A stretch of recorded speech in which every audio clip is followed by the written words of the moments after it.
Good morning, Natasha Giles here. And today I just want to really come to you with a little bit of encouragement and to let you know how I've actually dealt with stuff in the last 18 months and even really before that.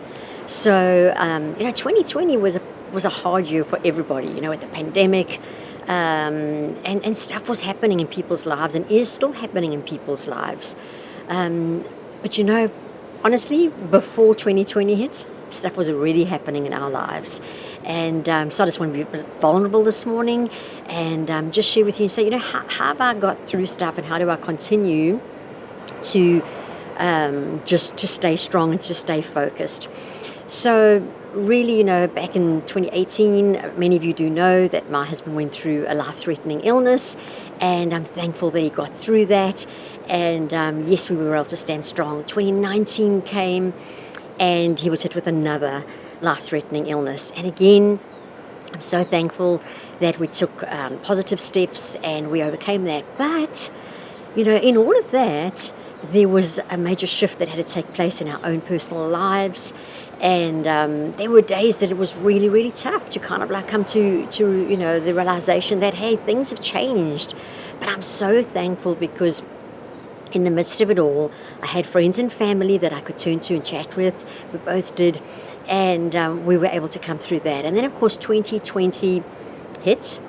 And, the pandemic hit and life just took another turn for all of us. Then my in-laws moved into a retirement home, and again, just stuff changed in our personal lives. And just like in any stage of life that you go through, there is those 7 stages of grieving. And guess what? I've gone through all of them, okay? And when major shift happens in your life, everybody goes through those 7 stages, and you kind of come and you go through them in different ways. And but the biggest thing is that I've learned through my whole life is that no matter what you're facing, just know that this too will pass.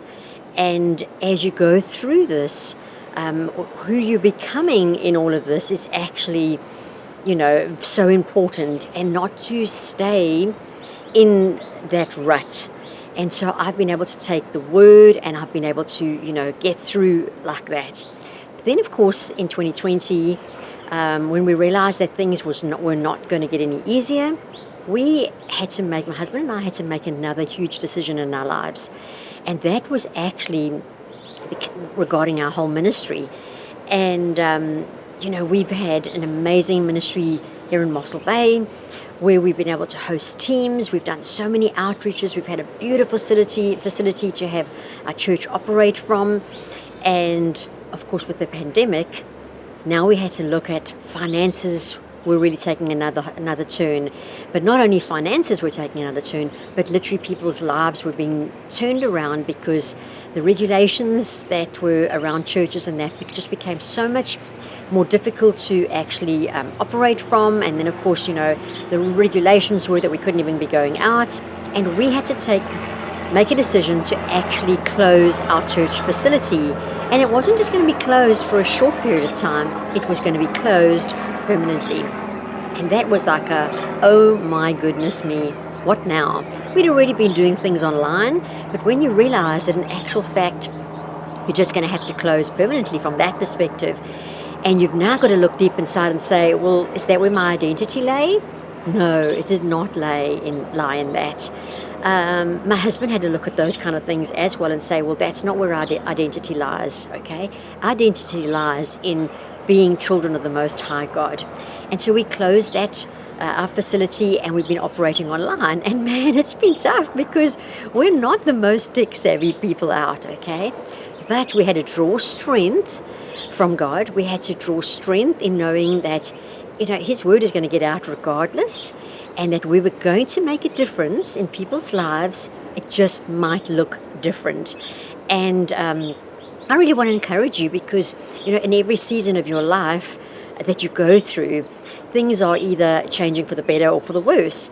But, even in those things when you kind of feel that they're changing for the worse, you have to look and say, hold on a sec. what is changing, and if your belief system is that God works all things to the better of those who love Him, to the good of those who love Him, then you've got to take the situations around you and say, okay, I have to believe that what I think is for the worst is actually not going to just be for the worst, that God is actually going to turn it around for my good. And that's honestly where we've been able to just draw our strength from, is to be able to say, you know what we've been depositing into our lives, literally from early childhood, and what we've been preaching out there is that we actually have to live that. And so when there were days that I was like, oh, I don't even want to get up out of bed because what's the point? It's just like the same old, you know, is it really worth it? I've had to dig deep, and from deep those wells, we talk about digging those deep wells, and that's exactly I've drawn from what I've deposited in my life, and I've pulled it up, and I've been able to move forward. And so my encouragement to you today is to look at your belief system. What have you been believing? And if you've been on shaky ground, maybe this is the time now to actually find that solid foundation. And I'm so thankful that I have been rooted and grounded in love. I'm thankful for the friends and the family that we have around us. And maybe my situation is different to yours. Maybe I've been able to draw from a well that is really well sourced. Maybe yours hasn't been, but I recognize that I want to be a spark of hope in other people's lives, and I want to encourage you to actually to look up, and I want you to continue to look forward, because there is hope. You know, if you take somebody who is walking on a tightrope, when they're practicing, they are encouraged to look forward and up, because when you're looking down and you see, man, that life is a bit of a cesspool right now, you can kind of like be sucked into it. But they remain balanced because they don't look down. They look forward, all right, to the end mark. And I want to tell you that there is a hope and a future for you. And so I've set out to be a spark of hope for others, because I do believe that the future is bright. And so stand strong. Yes, push us, let go those things that have been, kind of like weighing you down. Draw strength from your Creator. Draw strength from others around you. Take hold of the Word of God and look up. And so, yes, I've chosen to be a spark of hope in other people's lives, because I believe that the future is bright. God bless.